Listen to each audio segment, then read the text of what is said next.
La semana pasada empezamos con Marcos, ¿verdad? Y dijimos sobre Marcos lo siguiente, y vamos a ver si podemos complacer a Inesita, ¿verdad? Y la emoción secundada. Dijimos que Marcos tiene 661 versículos. 661 versículos. Y dijimos que Mateo tiene 1068 versículos. Y que Mateo 1068 y Lucas 1149. Ahora, dijimos que Mateo reproduce, copia 606 versículos de los 661 que Marcos tiene. O sea, 606 versículos de Mateo los tiene Marcos. Y que Lucas reproduce 320 versículos de Marcos. 320. Ahora, de los 55 versículos que quedan sin reproducir, ¿verdad?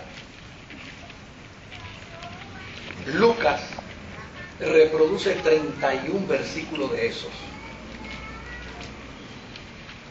Solo hay 24 versículos. Como estaba primero, estaba mejor. El high está grave. Sí. Solo hay en Marcos 24 versículos que ni Mateo ni Lucas utilizan. Solo 24 versículos. Eso robustece la tesis de que Mateo y Lucas copiaron de Marcos.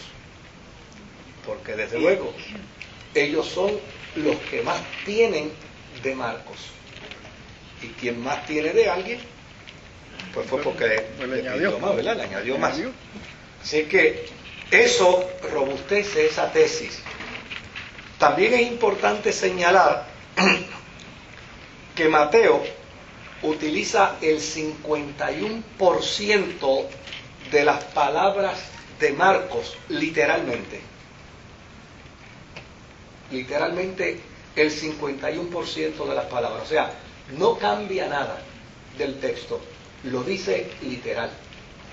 Y también es bueno señalar que Lucas utiliza el 53%.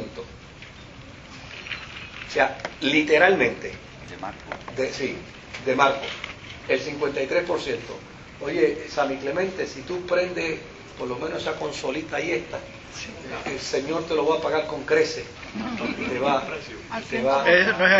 bendecir. Sí, no, el Señor bendice esos actos de misericordia. Entonces,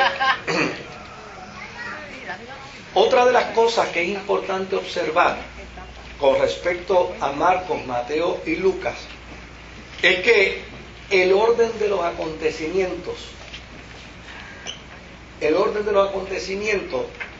que presenta Marcos, prácticamente Mateo y Lucas lo siguen en aquellas cosas, obviamente, que copiaron. Ahora, como cada cual escribió en su contexto, cada cual escribió en su estilo, y ya eso no admite ninguna discusión, porque Lucas mismo dice, habiendo ya otros escritos, a mí me pareció también a bien escribiros. O sea, si otros escribieron, pues yo estoy escribiendo. Ahora, claro, Lucas dice algo que Mateo no dice y que Marcos no dice. Y es que él dice que él trató de poner en orden lo que otros habían escrito. Pero no solamente Mateo y Lucas pusieron en orden, sino que mejoraron lo que Marcos escribió. Porque si ustedes recuerdan, el martes pasado dijimos que Marcos enfatizaba mucho la divinidad de Jesús, la humanidad de Jesús, perdón. la humanidad de Jesús. Y que como Marcos enfatiza mucho en la humanidad de Jesús, llana y sencillamente, él pone a Jesús con ira, molesto, irritado, cansado, durmiendo, con hambre, y en ocasiones inclusive dice que la gente pensaba que Jesús estaba loco. ¿Ven? O sea, y eso realmente no hace bien. Si alguien va a escribir, alguien de ustedes va a escribir algo de mí, a mí no me haría bien que en un párrafo del libro digan, y Moisés Román era como es más, como medio loco. Con el solo hecho de poner medio loco, no loco completo, ya no me hace bien, ¿verdad? Entonces, imagínense Marcos, que está hablando de la persona de Jesús, y que de impronto venga y diga así, y la gente pensaba que él estaba loco. Oye, pues si la gente pensaba que él estaba loco, probablemente alguien que lea dice, ¿y sería cierto eso? Entonces, para Mateo y para Lucas, la persona de Jesús no podía tener un tipo de definición como la que Marcos presenta. En Marcos no hay maldad. Marcos lo que está haciendo es que está presentando un contexto del Jesús histórico, del Jesús humano. Ahora, fíjese uno de los ejemplos que vemos sobre ese particular. En Marcos capítulo 1 y versículo 34,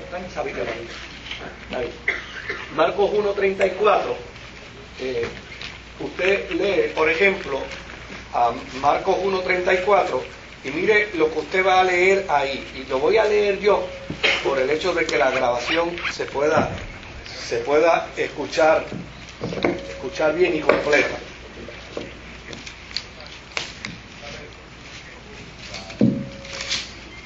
Marcos 1:34. Fíjese cómo dice: y sanó a muchos que estaban enfermos de diversas enfermedades, y echó fuera muchos demonios, y no dejaba hablar a los demonios porque le conocían. Note bien que ahí utiliza Marcos la palabra muchos, ¿verdad? Ahora, cuando Mateo cuenta la misma historia que Marcos, en el capítulo 8 y en el verso 16, fíjese cómo Mateo lo dice. Dice, y cuando llegó la noche, trajeron a él a muchos endemoniados, y con la palabra echó fuera a los demonios, y sanó a todos los enfermos. O sea, para Mateo y para Lucas, eso de que Jesús sane a unos pocos y a otros no, eso no es aceptado ni en Mateo ni en Lucas. Entonces, en ese caso, dentro del contexto histórico, Mateo y Lucas mejoran a Marcos. Lo mismo acontece en Marcos capítulo 3 y versículo 10. Marcos 3:10, ¿verdad? Usted lee a Marcos 3:10 y va a encontrar en Marcos 3:10 un dato interesantísimo, donde dice, porque había sanado a muchos, de manera que por tocarle, cuantos tenían plagas, caían sobre él. Ahora, usted lee esa misma historia en Mateo, capítulo 12, déjala de Marcos ahí en la pizarra, para que la podamos comparar, pero en Mateo capítulo 12 y en el versículo 15 dice, sabiendo esto Jesús, se apartó de allí y le siguió mucha gente y sanaba a todos.